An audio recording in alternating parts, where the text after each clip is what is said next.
Hello and welcome to the Right Book Company Power Lunch today with Chantal Cook from Panpathic. Chantal and I go back a very, very long way. We were in one of our Right Book author community meetings yesterday, and Chantal said she thought it was 20 years. I went, eek, she's probably right.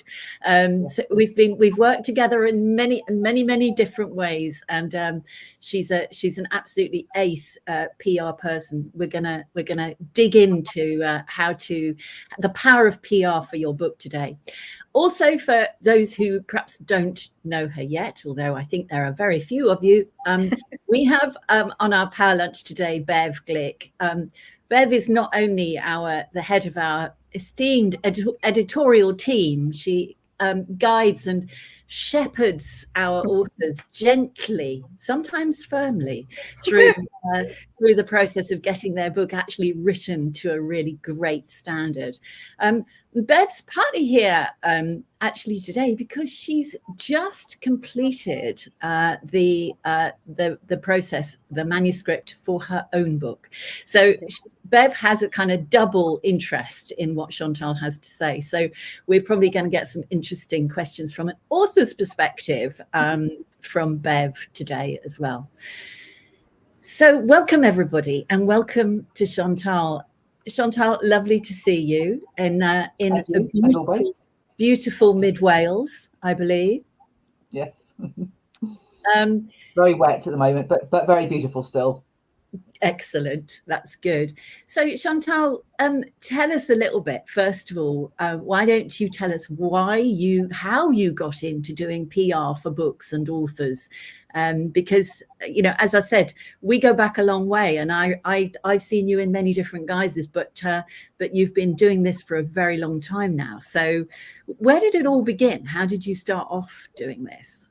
Okay, so my background's actually as a journalist. So I spent 25 odd years working as a journalist. I worked for the BBC for a number of magazines and other publications, and also set up the UK's first environmentally focused radio station, which was Passion for the Planet, which I then ran for about 10 years or so.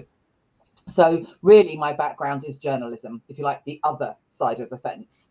But when we sold off the Passion licenses and so on, and I didn't make enough money to retire, which wasn't really my plan, but nevertheless, you know, and so I was kind of looking for, you know, what do I do next and so on. I took some time out and went traveling and things, and then actually it was partly your fault, Sue, because you contacted me and said we'd really like a book about PR from a journalist perspective, and so I thought, yeah, I could definitely write that. I'd been running workshops for small businesses and stuff, and media training and things like that already. So it wasn't completely, you know, bonkers to do that. So I said yes, wrote the book. I seem to remember, I think I took a week off. I went to stay in Vienna and wrote it in Vienna, which was a lovely thing to do. Cracked through it, did it in the week, and came back and delivered you the first kind of draft and so on. And it sort of went from there. And because of writing the book, obviously more people came to me and said, oh, well, if you're doing PR at the moment, could you do some PR for me, you know? And so I did, and realized that actually I quite enjoyed it, and you could get some really good results when you thought about it from a journalist perspective. And that's really the key thing. I think that's the big difference. I did even go and work for a while for a very lovely PR company, but I kind of realized that they just thought very differently than the way that I thought. And I wanted to do it my way, as one always does. So that kind of led off, and I then launched what became Panpathic Communications. So as I said, it all really stemmed from you asking me to write that book, that then, as I said, triggered people asking me to do the work. And 20 years later, or whatever it is, no, 15 probably years later, here I am. And of course, it was doing the book and the book PR that really kind of also pushed me towards working with authors, because a lot of small businesses are authors as well, because the books are brilliant for your small business. And so the two things kind of tied in together. And I learned quite a lot in promoting my own book about, you know, what works and what doesn't for book promotion. So that's the background. And it's so interesting. I mean, I think the 20-year point was actually because the reason I came to you to talk about, well, it was what became PR Demystified. That was your first book, wasn't it? Yes. Is that right? Yeah. And then, but the reason that we talked about that in the first place was because, of course, you ran those amazing workshops for small businesses at that stage. And I came on one of your workshops to learn about how, right. And it was this whole argument that, it blew our minds, quite honestly, because we thought we were so interesting, as businesses and authors of this. Their book is the most interesting book in the whole world. And why on earth wouldn't a journalist just be sitting there waiting for you to present them with a great with great synopsis of your book, and the rest is going to be hitting the headlines. And of course, what you've always done and continue to do now, and we'll, I'm sure, talk more about this later, is that journalist's perspective, looking at what they need, looking at what they want, is something that underlines all the work, the wonderful work that you've always done, really. And coming from that journalist's perspective, gives it that incredible value. So, and the two books that you have done, PR Demystified, and then again, the authority guide to marketing your business books that you did a little later for us. Both come from that angle very much. What's going to be interesting to a journalist. So we're going to come back to that. Yeah, absolutely. Because so a lot of people come to us and they say, I've done my book. I'm really excited about it. I really want to find out how to get the most visibility, the most reach. How can I get the book out there? People say, talk about PR, is PR right for me? And we often send them in your direction to ask you that question. When do you think that PR is right for somebody who's written a book or who is writing a book? Okay, so let's divide it into a couple of, I suppose, 3 areas really. So if you've written a novel, which I know are not generally what you deal with, but just if you have written a novel, then PR can help on a short-term basis, maybe around the launch, getting the local papers interested, those kinds of things. But I wouldn't do, as a novelist, I wouldn't do a long PR campaign. I think there are much better ways of spending your money to get the kind of coverage that you want, because generally journalists are not that interested in novels, unless you're a big celebrity name already, in which case it's a whole different ballgame. If, on the other hand, you've written a non-fiction book, then I think it falls into 2 different categories. So there's a book that you've written which perhaps is non-fiction, but isn't really about your business. So I don't know, maybe you're just really interested in local history and you've written a local history book or something like that, but your job is something completely different. Then again, I would treat that a bit more like a novel. A short-term campaign can work well, but I wouldn't do a long-term one. If, on the other hand, you've written a book that is related to your business, and the whole point of the book is that you want to build your business and you want to use it as part of your business development, then I think PR definitely does work, because the PR then is doing more than one thing. It's not just promoting the book, it's actually promoting you, the book, your expertise, your business, all of those kinds of things. So you get a lot more bang for your buck, if you like. And PR is a very, very powerful way of doing that, because getting yourself published in magazines and newspapers and websites and getting interviewed on radio and podcasts and TV and things all adds to the kudos and credibility of all the work that you do. Now, of course, the book's an important part of that, but you are more than just your book, and that's therefore why you should be promoting more than just your book. But the book acts as a kind of like a door opener or a way of proving that you're an expert in that area. So I think for those people that fall into that category, I would almost say, and I'm sure they're the odd exception, but I would almost say it's a no-brainer. You'd be daft not to, because the leverage that you can get from it, the benefit that you can get from it, and the kudos and all the rest of it, not just for your book, but for you and your business, PR is absolutely the right way to do that. I think that's brilliant. And I think we've seen it time and time again. It's when our authors do engage the services of a PR agent of, or sometimes they might even have the internal resources to do some of that themselves. Although, not often, to be honest, but when they do it, when they make some effort from a PR point of view, it's a little bit like 1 and 1 makes 3. It's that added value that you talk about, that it's brilliant to have a book to do the door opening for you, which is, that's our sweet spot at the Right Book Company. That's who we work with, is people who want that. They're looking for reach and credibility and profile and all of that stuff. They do the book. They then push that book out there as much as they can. They add in PR, and the value is much more than twice what they would. It's enormous, because it just gives that level of visibility to people. So on that, in terms of visibility and reach, this is a really interesting thing as well, because I think still people have in their heads that PR. I remember, actually, I was very lucky, because when you were doing some PR for us as a publishing company, you got me a half a page in the FT. Remember that? Yes. Which was amazing. Absolutely. I mean, my ego was like, oh, that's amazing. It was a really lovely, lovely thing. But half a page in the FT is a fabulous thing to have. I don't know whether I got any particular business out of that thing. Would you? I mean, a lot of people, that's what people think of when they think of PR. They think that's what's effective, is get me into the broadsheets, get me onto Woman's Hour, get me into those kind of very high profile places. But you have a slightly different view, don't you? Yeah, I think you have to think of both quantity and quality. So let's talk about these big publications that you mentioned as quality. Now, I think that's a little bit unfair, because there are lots of other publications that are great quality too. But we're just, for ease of conversation, we'll talk about the quality, the kind of big broadsheets that you're talking about, Women's Hour, etc. And then we'll talk about quantity. And you have to go for both, because media is so fragmented now, and the audience is so widely distributed, that the days when you could kind of get a piece in, I don't know, The Guardian, and then get a little piece on Radio 4 and job done, long gone.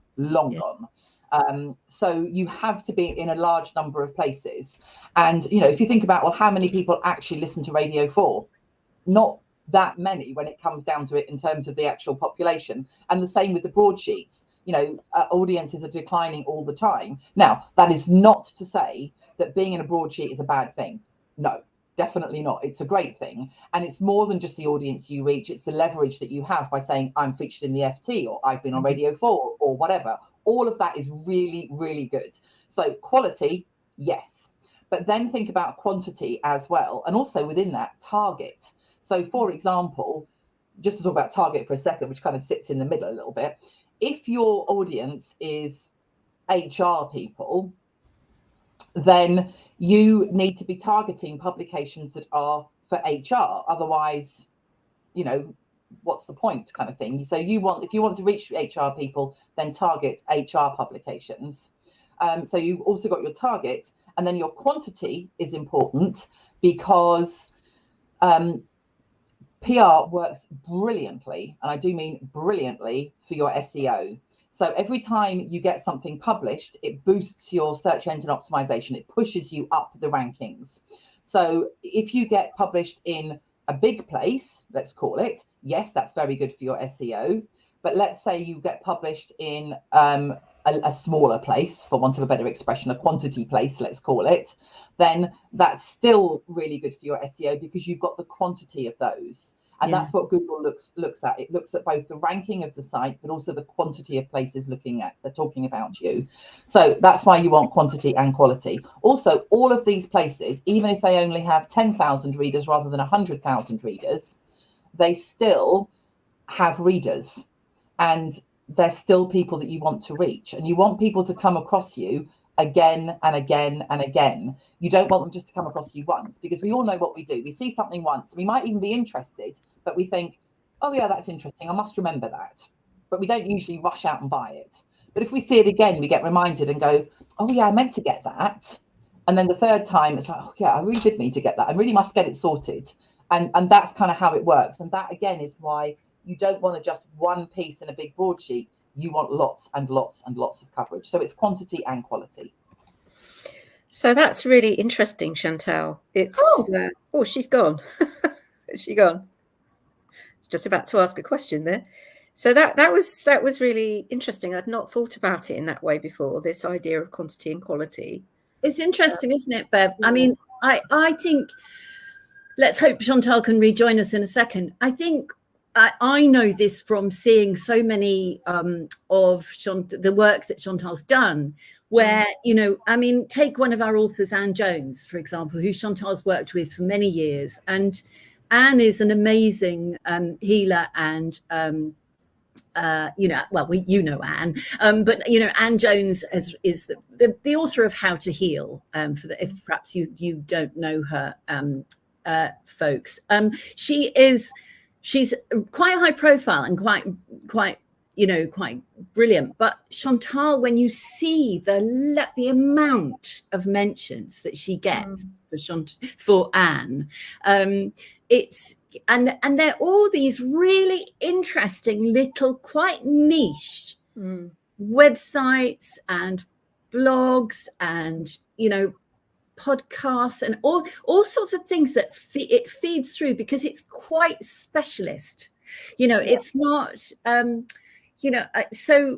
whereas perhaps a big, I'm not saying, I mean, she's also featured in magazines like Psychologies and all sorts of stuff, but so Chantal's point there about the mix, I think is really interesting. Yeah, that really stood out to me as well. This idea of the fragmented media landscape. So many people say, it'd be great if I could get in the Guardian, but yeah, of course it is. But they only have a limited amount of real estate to fill. So it's great to think of all the different ways in which you can reach audiences that probably are more engaged than just somebody who reads a national newspaper. Exactly. Yeah. It looks as if we've got Chantal rejoining us, which is fabulous. It's lovely, isn't it? These wonderful tools that we use and we take for granted. We just, off we go. We're going to do our power lunch and everything's going to be great. And there's Chantal in the middle of Wales. Yeah, I am here. She's here. It seems to be, if I stop my camera, maybe that's a better idea. I'll try and turn it on again in a bit and see whether I unfreeze and you can see me and hear me. So Chantal, Sue and I have just been sort of reviewing what you've been saying, and I just really like this idea of thinking about quality and quantity. So, I mean, I've got my backgrounds in journalism as well. I was a journalist for many years, so I haven't thought of it in that way. But I think it's just such it's a much better way of thinking about PR than, as I was saying to Sue, I just want to get in the Guardian. Because great, but in some of the, as you say, some of the outlets that have maybe not such a huge readership or viewership, you're going to get more engagement if you can identify the right audiences. Definitely, yes. It is about targeting the right audience, and it's not that, I mean, yes, we all want to be featured in the FT and stuff like that, and I'm not knocking that. I really am not, but it's not necessarily always the right audience. So yes, it is about thinking about where your audience is, who your audience is, and even if your audience is quite wide. So let's say, you want accountants would be a good audience for you, but so would solicitors, and so would, I'm making this up, cleaning companies, right? Then the way to do it is to think about, well, how would I target accountants? Yeah. And separately, how would I target solicitors? And separately, how would I target the cleaning companies? And that's what you should be doing with all your marketing anyway. And that is the same with PR, because something that's of interest to an accountant, and therefore an accountancy magazine, is going to be different than something that's of interest to a cleaner, and therefore a cleaning trade magazine, for example. So it's think about that, and then think about where you're going to find that audience. Because if you really do want cleaning companies, and I know that's a totally random example, but nevertheless, if you really do want cleaning companies, then the fact that that magazine speaks specifically to cleaning companies, but perhaps only has a readership of 25,000, but that's 25,000 perfect people, rather than 150,000, where maybe only a couple of thousand are perfect, sort of thing. Yeah. So yeah, it's definitely about thinking about both. So this makes me think it's really important as an author or just as a business owner to be really clear about who your audience is. Always. And I said, and although we often talk about, oh, you can't be, all things to all people, and that's true, you can't be, but it doesn't matter that you've got a wide audience, that you think, I mean, like my book about PR, for example, that is a pretty wide audience, lots and lots of businesses in lots of different sectors could benefit from that. But the way to promote it is not just to go, it's everything for everybody. It's to kind of go, well, if you're an accountant, there's some really good stuff in here about how to promote your accountancy business. And if I'm writing an article, I shouldn't talk about just your business or even worse, another type of business. I should talk about in your accountancy practice, etc. And therefore, and those are the ways in which you can speak directly to people. And they kind of go, oh, yeah, in my accountancy business, I could do that, couldn't I? Because I have an accountancy practice, rather than, kind of going, oh, I wonder if that applies to me. I'm not sure. Yeah. So it's all about really being thoughtful and targeted when you're thinking about yes, which outlets to approach. So I think what I'm hearing is that you can do a lot of this yourself. So when then is the right time to think, actually, I'm going to be better off using a PR agency? I think it's about, so the way I would look at it is it's about combination of time, sort of, I suppose, time, money versus resource, etc. So if you are time poor, but you've got some money, then outsource it. I would always outsource stuff then if I'm time poor and there's something I can kind of get rid of off my plate and I can afford to do so, then definitely. If on the other hand you don't have enough money and you've got a bit of time, then why not try doing it yourself? Because you're right, you can do it yourself. It's not impossible to do so. And then the other thing I would think about when you're asking yourself that question is, how much do you want to do it? So if you really want to you really like the idea of PR, but actually the thought of trying to work out what journalist wants, contacting the journalist, pitching it to them, writing a pitch, making lots of phone calls, sending lots of emails, and maybe hopefully getting 1 or 2 commissions as a result, absolutely fills you with horror, then outsource it. Because at the end of the day, the best marketing that we will ever do is the marketing that we actually do, not the marketing that we sit there and think about doing. So if you find yourself sitting there thinking about, oh, I really ought to do PR, but oh, just horrible, then don't. Just do the thing that, like, if you think instead, but I absolutely love doing public speaking, well, focus your efforts on the public speaking and get someone else to focus their efforts on the PR for you, and do it that way round. So I suppose that's how I would think about it: is do you have the time? Do you have the money? And then most importantly, at the top of that really is, will I actually do it? If I do it myself, would I actually get around to doing it? Yeah, that's a really good point. I know a lot of people who are just like, oh my God, I don't want to do that. I can't do that. So yeah, that's it's really being honest about what you can do yourself and what feels natural and you have an inclination towards, versus when you call in the experts. Yes, I think that's absolutely, and I think that there's a strong thing here as well, apart from like whether you want to do it or can do it, or have the resource to do it, but also that the expertise that people such as you, Chantal, have built up over many years to understand. And this kind of also speaks to a big topic that lies close to Bev's heart too, which is around story. It's around, actually, sometimes we're not always the best at really finding our own story. And, I know Bev's book is partly about this, and finding our own story and telling our own story becomes more and more important. But one of the things I think that you do, Chantal, particularly well is to kind of see other people's stories that have value for others, and I think that's a wonderful thing about PR, that, we might struggle to sometimes see our own story, whereas you can you tell us how you work with people to kind of dig out those stories? So I think, yes, you're absolutely right. At the end of the day, the doing of PR, the physical, send out a press release, get on the phone, arguably anyone can do that, really. But knowing what to say and knowing what to pull out and knowing what was interesting about this book and this business and how I can translate that to this particular publication, I think that's in a way the skill. So if I were engaging a PR agency, that's the skill I would be looking for in a PR agent, not just the ability to pick up the phone or have a system that sends out press releases kind of thing, because I said, that's not that difficult in itself. So I think that the way I approach it, as we said right at the very beginning, is to think about it from the journalist perspective. So when any kind of marketing or sales that you're doing, you always want to think about, what does the person want to buy? It's no point, for example, the example I use a lot is, doesn't matter how great your beef burgers are, you're never going to sell them to a vegan. So, it's not that your beef burgers aren't great, it's just that vegans do not eat beef burgers. So it's exactly the same thing. You want to work out, what does this journalist want? What are they interested in? And that'll be things that are of interest to their audience, so that can benefit their audience. And then you want to think about, how can I service that? What can I give them that they want?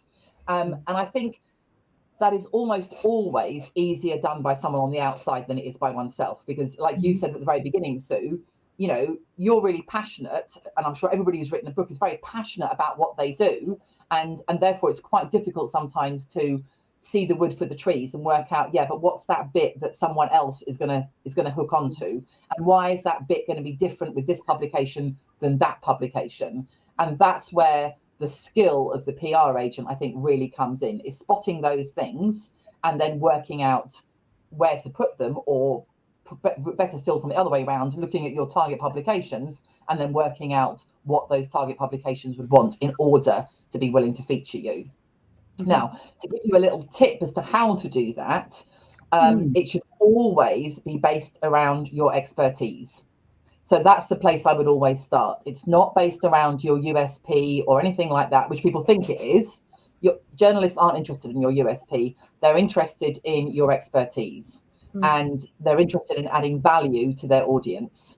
And so if you can kind of get your mindset into, what's my expertise and where can I add value, that's a really, really good place to start. So that's what we do. We obviously get to know our clients and their businesses. We have to do that very quickly for obvious reasons. So I think we're pretty good at kind of putting all that information in and absorbing it very quickly. Then it's a case of, okay, what are your target audiences? And we can help work. Some clients don't know that, and we can work with them to sort that out.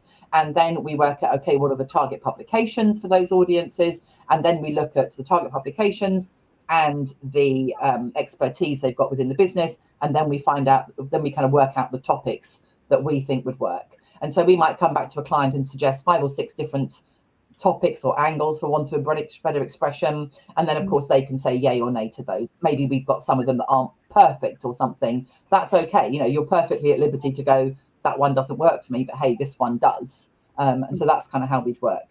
And then from there, it's really about, I think the best type of PR is about writing articles, especially if you've got a book, because at the end of the day, your book's got lots and lots of content. And again, that's the bit the journalist is going to be interested in. They're not going to be interested in the fact the book exists. That's less interesting. They're interested in what's in the book. So that's really where you should sort of focus with your article writing. So either we write the article on behalf of the client, usually through interviewing the client, obviously to get their expertise and their voice and their kind of take on it, or the client writes the interview themselves, writes the article themselves. And then we go out and we pitch and we pitch and pitch and pitch and pitch. And we would expect, really, I don't think we're doing a good job until we've got you 5 or 6 pieces of coverage as a minimum for each article that you've written. No one wants to write one article and get it into one publication, because nothing wrong with that, except it's a lot of work. Every time you write an article, that's a lot of work. So you want to be leveraging that article as much as possible. So our aim is to get it in at least 5 or 6 publications. So that and again, that's that mixture of quantity and quality. That's what's important there.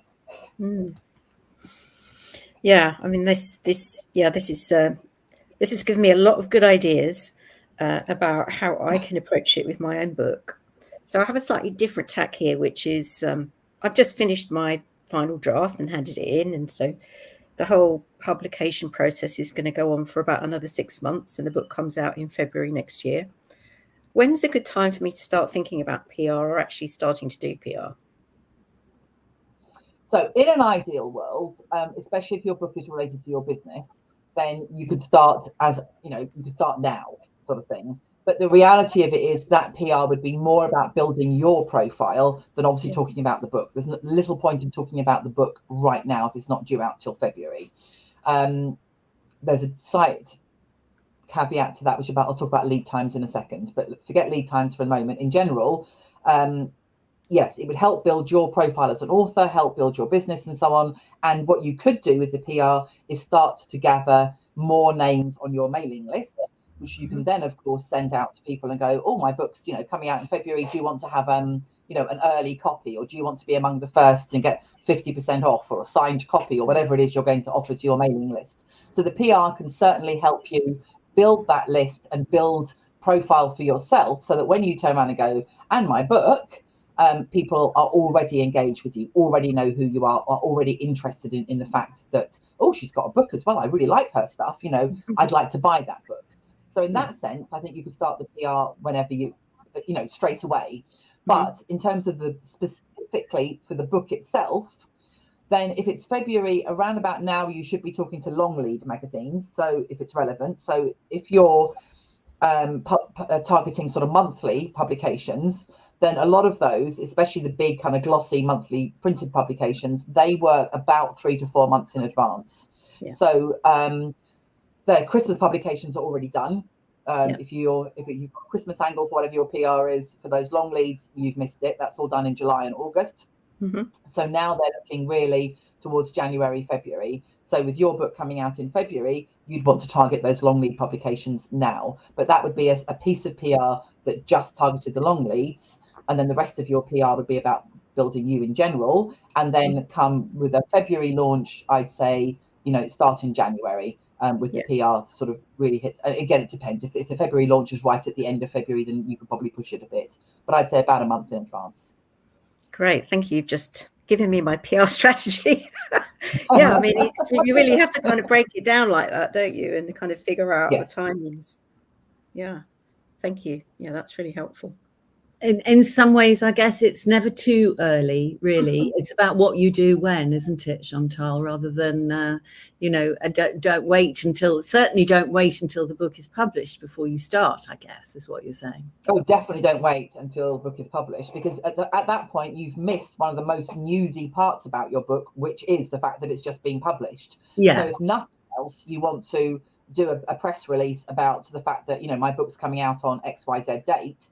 Most definitely. And I always think it's nice to have some kind of event kind of to coincide with that. Now, these days that could be online, for example, but equally, I do think, even if it's just an event in a local bookshop and maybe just your friends come along and a few, people who are passing, I still think writing a book is a big thing and you should celebrate it. And it's nice to mark it in that way. So I think if you mark the launch of your book with something, I think that's good. And then, of course, it gives you a little bit of extra content for your press release as well. You can invite journalists along to that. The reality of it is they are unlikely to come along, but the fact that you've invited them has put you in front of them, and that's part of the process too. It's like I was saying, we don't immediately remember somebody just because we've seen them or heard about them once, and journalists are the same. So the more relevant, I stress relevant, reasons that you have to contact them, then the more likely they are to remember you. So no harm in inviting them, but don't be upset when you find that not a single one turns up, because that's very, very likely. So I would definitely do at least a month in advance, start the promotion of the book, and then I would run it for sort of 2 or 3 months, probably 3 to 4 months after the launch, to really give the book a good push. And then you'd probably look more at, well, how do I keep myself in front of mind? Because the book's going to be there for a long time and it's going to work hard for you for a long time. But obviously that initial buzz is right at the beginning, the point at which it's launched. But what you don't want to do then is go, oh, we've done all of that. Now what do I do? And the book kind of, sort of literally, if not metaphorically, just sits on the shelf and does nothing. So in order to keep that book front of mind, especially as it gets older, and as it's a year or maybe 2 or 3 years old, and people sort of feel, oh, well, it's a bit old now, you know, are people still interested? Yes, because they're interested in your expertise that's within the book. So if you can give them a taster of that expertise through an article in a publication, for example, and then kind of, it's literally, you're basically saying along the lines of, maybe not in quite such explicit terms, but you're saying basically, you can get more of this, more in depth in my book. Well, that's what people will get to buy it. I mean, I don't know about you, but I have certainly read articles and then gone, oh, I want to know a bit more about this, and gone out and bought the book, because the article is only 1,000 words ish. So there's a very small amount of information that it can really give me, but it can give me a taster for the fact that, yeah, this person gets it, and this is a topic I want to know more on, and then I'll go out and buy the book. So don't worry about the fact that the book is older. You can still keep PRing it as long as you do it in the right way. But if you've got the time, you know, and your book isn't already out, then I would definitely plan a launch sort of campaign. But if your book is already out and it's a couple of, you know, years old or whatever it is, then don't worry, still PRable. Yeah, and perhaps consider a second edition and launch it all over again. Yeah. Fantastic. We've got some folks asking some questions from platforms out there. We've got well, I don't know about questions, but comments from Farah Said on LinkedIn is saying, thank you for the great reminder about the impact of effective PR on the SEO on our website. So that was useful for Farah. Ali from Facebook has got a question for you, Chantal. She says, when approaching publications, would you ask if they want a copy of the book? Sorry, let me read that again. When approaching publications, would you ask if they want a copy of the book or just send the book? Definitely ask. So any PR agency who tries to persuade you that you should be sending out lots of copies of your book to lots of different publications is basically doing a make work. It does not work. And it's a huge amount of money for you, obviously the cost of the book and the postage and all those kind of things. And publications don't like receiving things on spec. And also from your point of view, you don't want to do that because you're just sending them a gift. No strings attached. Here's a gift, right? And, you know, they may want it or they may not want it. So to me, it's a complete waste of time. I remember when I worked at the BBC, we used to get lots of stuff sent to us, obviously, because, hey, we're the BBC. And we were for the BBC, actually. And I think this works for most publications because no one wants to be accused of bribery or anything like that. So we had to put all the freebies that we got in a box at the back of the room. And then at Christmas time, we were all allowed to delve into said box, take out whatever freebies we wanted in return for putting a donation in a charity tub. Great. Now, that's a way of doing it, but that's not really what you wanted, was it, when you sent your book, which you spent a lot of time writing, plus the cost of the postage, plus the cost of the book itself, etc., etc. So the unequivocal answer to that question is ask first, always. Yeah, I can reinforce that, Chantal, because when I worked for various national newspapers, there would be a whole cupboard full of books that publishers had sent, and we're just there for the taking. So no, don't do it. So I mean, even the big, you know, people don't read a lot of the books that the big publishers send, let alone anything else. Yeah, so. Exactly. Ali says, thank you for your question, Ali. That's very helpful. So if people wanted to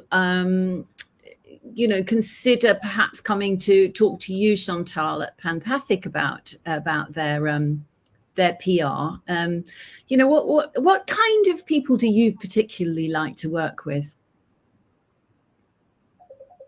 So I really most like to work with, I like working with smaller businesses where you're generally working direct with the entrepreneur themselves, if you see what I mean, rather than big businesses where you're perhaps working with a marketing team or something. Because I just find that when you work with the entrepreneur direct, I just love that passion. You know, I love working with people who care about what they do, who are passionate. I don't mind that they can, you know, talk for hours about a particular subject, and you might think, you know, otherwise, oh goodness, stop talking.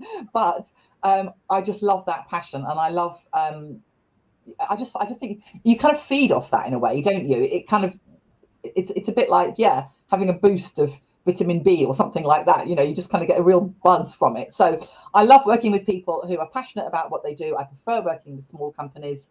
And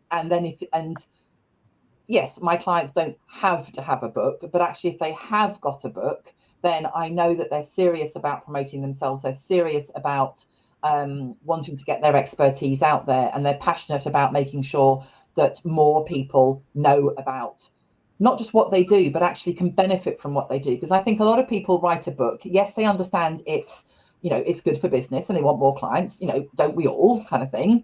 But I think underlying that, and that's certainly how it feels for me in my business, but I think it's for most of us, is that I just want to help people get better results. You know, I just think it's such a shame when I see these fantastic books that have been written and no one's reading them. It's just like, that's just bonkers, you know?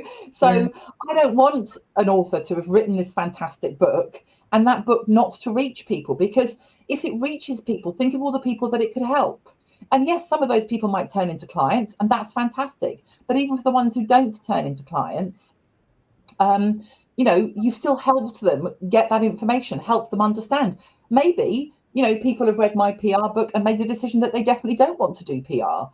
Not because they don't like my book, hopefully, but because they've realised that actually it's not for them. Because now they understand a bit more of it. They can go, okay, I get this. And actually, no, this isn't what I want. That's fine. I've helped them. So for me, I suppose it's people who are passionate about what they do and genuinely want to get their information out there. And yes, I get that they want to make money from it. So do I. Nothing wrong with that at all. But in that is a desire to help and to get information out there. And those are the people I really like working with. I think that's fantastic, Chantal. I mean, I think that's the wonderful thing about a book written for and by a small business owner or entrepreneur, because that whole that the spread, the people that it can reach, if they apply what you're talking about here, which is putting that effort behind it and getting it out there into the world, as you say, it wherever it lands, it's not always necessarily going to immediately turn into business. But I love about this, and I think the PR, again, it kind of adds this huge extra value, is it gets people talking about you to each other. And even if the person who's seen your book or read your book or read about your book in an article somewhere, or read about you in an article that you've got partly because of the book, all of that works in this lovely kind of way, this, you know, of people referring and your reputation building, because it's what people are saying about you. You may not even be aware of that. And that's the power of the book combined with the PR, I think. Yes, and I'm sure we've all got examples where somebody has said, oh yeah, I heard about you, or yes. Or for example, I was actually referred to a client recently and they said, oh, actually, yeah, we'd love to work with them. I've heard of Panpathic before and heard good things. Now, it was actually not them hearing about us that ultimately got the business. It was the referral that got the business, if you like, but the referral was reinforced and meant that the business was just there for the taking, in a sense, because of the fact they'd already heard of me. So when the other person said, oh, how about these guys? They were like, oh yeah, I know they must be good because I've heard all about them. And it was a nice, easy sell then. So it's about these things. You never know quite how it's going to work, but they all work together. Yeah. Because, all of these things help to educate us about who we want to work with, who we like, who we feel comfortable with, etc. And if you think about it, how often have you looked at something or someone or a business or even a product and gone, never heard of it, what's that? And you're a little bit sort of, oh, I'm not sure. I must admit, I think that a lot about ads I see on Facebook for things. I'm like, never heard of that. What's that then? And actually that's a very normal reaction. If you haven't heard of it, you don't feel comfortable with it. But by the time I've heard of it 3 or 4 times, and maybe read an article about it or a friend has mentioned it, hey, I'm in, I'm buying. Yes. So I think it's just remember that's how we purchase. And the book and the PR are all part of that process. Yeah, absolutely. Absolutely. I think we have another question. Again, from Farah. Please forgive me if I'm not. I think Bev, you know. Farah, it's a friend of mine, so it's Farah. Farah. Farah, thank you so much for your question. How do we deal with magazines asking for exclusivity? Okay, so you need to understand what sort of exclusivity they're asking for. So some publications want it first. That's their idea of exclusivity. And then they're happy for the article to go somewhere else afterwards. Other publications want, their idea of exclusivity is they don't mind the topic going somewhere else, but they want the words to be exclusive to them. So in other words, if you did an article on, let's just say, okay, I'll use a PR one quickly, 5 top tips for doing your own PR. Okay, so the publication might say, I want an exclusivity for that, an exclusive for that. Now, that doesn't mean I can't publish 5 top tips somewhere else. It just means that the 5 top tips I give them have to be either tips that are exclusive to them, at least for a period, or written in such a way that it's exclusive to them. So in other words, if you ran it through a plagiarism checker, it would not come up as being plagiarized. That's really, and the reason they want that is generally to do with SEO reasons. So it's more often happens with online publications these days than it does with printed ones. But on the other hand, it does sometimes happen with printed ones, and that's because they feel that this is something that's good enough and interesting enough that they could sell more of their publication by having it either only them or ahead of everybody else. So the answer is you need to understand a little bit more about what they're asking for, and then you need to make a decision as to whether you're willing to do that or not. And you can't turn around, if you turn around and say, no, I'm not giving it to you, the chances are they will turn around and say, well, then no, we're not publishing it. So that's your choice at the end of the day. But I think understand first, and then you decide. Brilliant, thank you. And I hope that helps, Farah.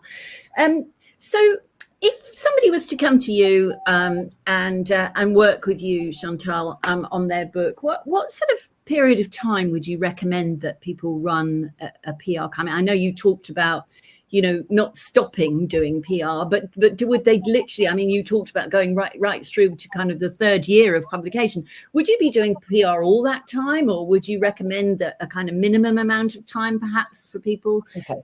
So in an ideal world, which I know we don't live in, but let's talk about an ideal world for a second, you would be doing PR consistently, onward, month after month, and so on for your business. And there is definitely a benefit to that. If I think of some of the clients that we've worked with, I've got one actually we've worked with for about 10 years now, I think, and others we've worked for continuously for sort of 5 or 6 years. There is definitely, you can see the build up with the journalists. Journalists more often come to us about those clients saying, oh, is so and so available to talk about this, or could they come and speak on our panel, and those sorts of things, because it's consistency. And the journalists want to know that you're still working with them, because they don't want to be wasting their time going, oh, can we speak to this person, but I haven't heard about them from ages, and and are you still dealing with them, and so on. So consistency definitely brings benefit. So if you can do it, that's the way you should do it. On the other hand, we don't live in an ideal world of unlimited budgets. So in that case, the next way to do it would be to do, say, minimum 4, but say a 4 to 6 month campaign, and then maybe have 3, maybe 4 months off, something like that. And you'll find that your PR still works for you over that time, and even maybe some more things appear, and and so on. But then it will start to trickle off. And then maybe you pick up again and you do another 4 to 6 month campaign. And then again, you give it a rest, sort of 4, maybe 5 months or whatever, and then pick up again. So that's a way of having that same consistency, but spending a little less money, because you're pausing every 4 months and using your budget elsewhere, or just saving the money up for the next lot or whatever it is. So that would be a way of making the budget work a bit harder for you. And then finally, if none of those are possible, and you really just have the money for a campaign right now, and you don't know when you'll have the next budget, and it might not be for another year or something, then the absolute minimum is 4 months. We wouldn't work on anything for less than that, because really it's kind of not worth it, really. But I would try and budget it for 6 if you possibly can. And what sort of ballparky type figure would you need to budget for that sort of length of so time? it depends a little bit on exactly what you want, and and how long you're doing it for, and all the rest of it. But if you budgeted somewhere between so we have packages that start at just under £600 a month, so at £550 a month. And we have other packages which obviously give you a lot more, and include all the writing and and all those kinds of things. It's like all singing, all dancing, or a bit more budget. So from £550 up to about £950. No reason why you should be spending more than £950, to be perfectly honest, and that's per calendar month. And it all depends on, as I said, exactly what you want. But if you're kind of worried about trying it out or something, then you could always go for the smaller package to start off with. That's no problem with that.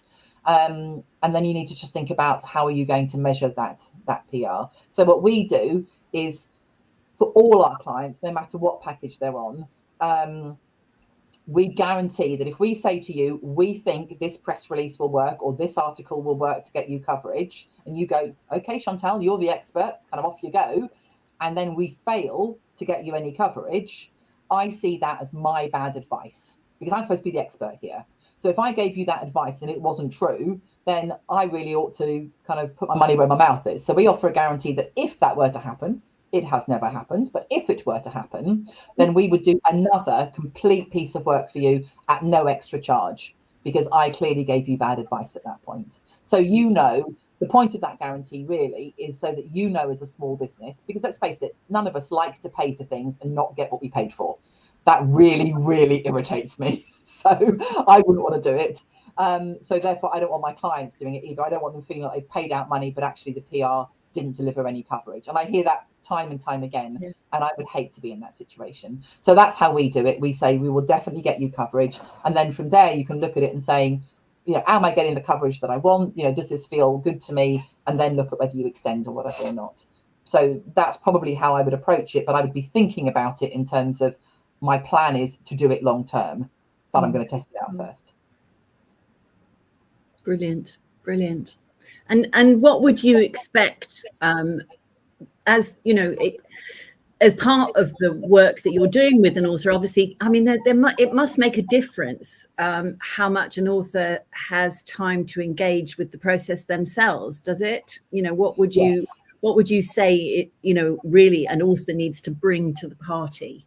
Okay, so yes, they do need to. So we can do, depending again on the package, we can do a lot of the writing. If you feel like you're time poor and don't have time to do articles and stuff, no problem. But you still need to have the time to talk to us about it, because obviously we can't write the article out of thin air. We have to interview you, get your voice, get your expertise. So you need to put that time in.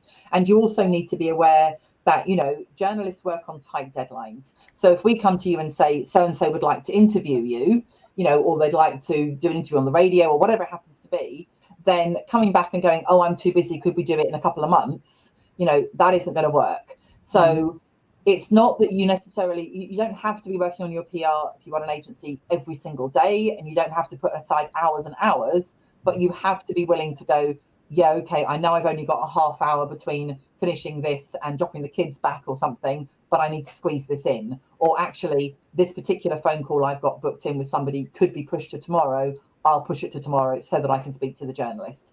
So you need to be willing to do that, because if you're not responsive, journalists go off the boil very quickly.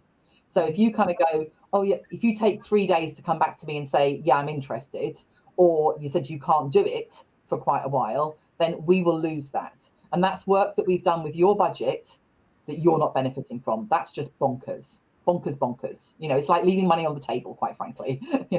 So it's not that you have to put hours and hours and hours into it, but you do have to be willing, to let us know what's going on, obviously, answer our questions, and be willing to do the interviews. And of course, in a way, the better it's going, the more time that will take. So, if it's taking up a lot of your time, that's not necessarily a bad thing. Absolutely. And if you're doing this for business development, then it's a great way to. Absolutely. Yeah. to be engaged and to be constantly, available, so for people to talk to is a very good idea, I think. And you have to kind of, maybe you need to push some pieces around to make that work for you, but it's an important point, I think. Yeah. And with that, I think it's the communication as well. So, if you're going on holiday, let us know, and then we'll make sure that if the journalist comes back and everything, we can immediately say, I'm really sorry, they're away on holiday at these dates. Can you fit around that, or can we do something else? It's the lack of communication that often scuppers things. Whereas if we know what we're playing with, then we can do that, because we've got to, with journalists, we're doing two things. We're maintaining your reputation and we're maintaining our reputation. And obviously we don't want to damage our reputation with the journalist, because we want to be able to work with that journalist again and again. And obviously we don't want to damage your reputation either. So it's important that the communication happens so that we can ensure that everybody's kept informed and there are no promises that can't be kept and so on, or people aren't kept hanging around. So it's not that, oh my God, if I start PR, I can never be unavailable. No, it's just let us know when you are and then we'll work around it. Yeah. I mean, I think you have to be fully participating in the process for it to work. Yeah, and I can absolutely confirm from my own experience of being a commissioning editor that if you have you're going to have a long list of feature ideas, and if somebody is not available, then you're moving on. Absolutely. So just always remember that.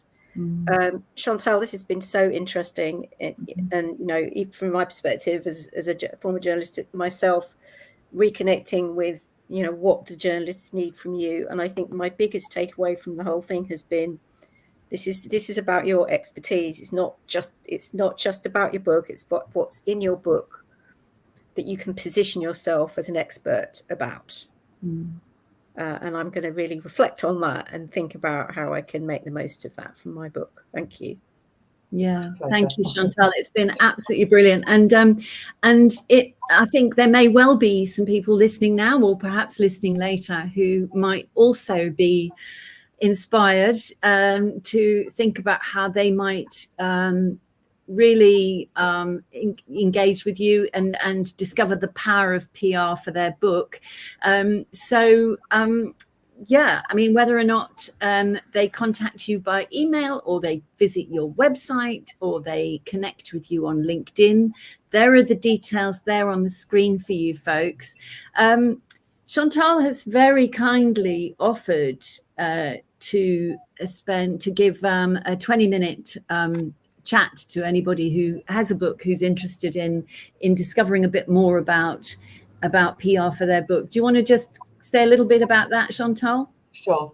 So really happy. And if you've got any questions, you're not sure whether it's for you or you just want to pick my brains, I'm happy to offer a free 20-minute call to anybody who's been listening to this broadcast. Just get in touch with me. Let me know that you were listening to the Power Lunch with Sue Richardson and with Beverly as well. And then we can book in a time that suits you. And I said, don't worry, it's not a sales thing. It's not like I get you on the phone and spend my whole time selling to you. It really is, ask me what you want to know, pick my brains if you need to. And let's spread the love around a little bit. If I can help out, then I'm very, very happy to do that. So yeah, just get in touch with me, as Sue said, via the website, email address on there, chantal@panpathic.com, or through LinkedIn. If you connect via LinkedIn, I love to know where you found me, so to speak. So do let me know that you were here on this Power Lunch, and then we can set something up from there. And it would be just great. It's always nice to chat to people. So hey, very, very happy to do what I can to help. That's terrific. Thank you so much, Chantal. It's been, I can't believe the hour has gone so fast. As ever, you have packed it with fabulous tips and advice. And we are ever so grateful to you.